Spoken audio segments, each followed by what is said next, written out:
24 35 minus 8 8ပြန်ဆိုင်39 1 9 3ပြန်ဆိုင်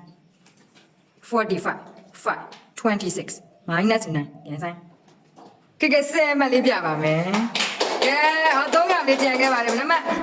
โอเค9တော့နှမျိုးစီရပါတော့7လည်းမစိုးပါဘူးမဲကဲနောက်တစ်ပုတ်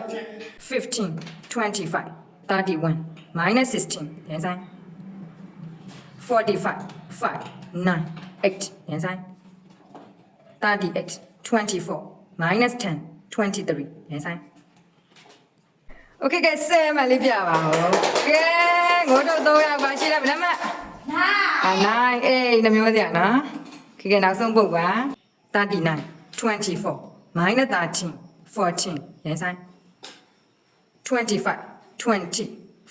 3ပြန်ဆိုင်ကဲဆက်မှပြမယ်ကဲ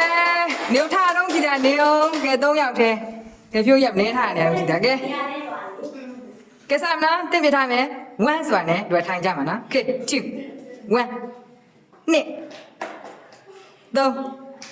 3 4 5 6 7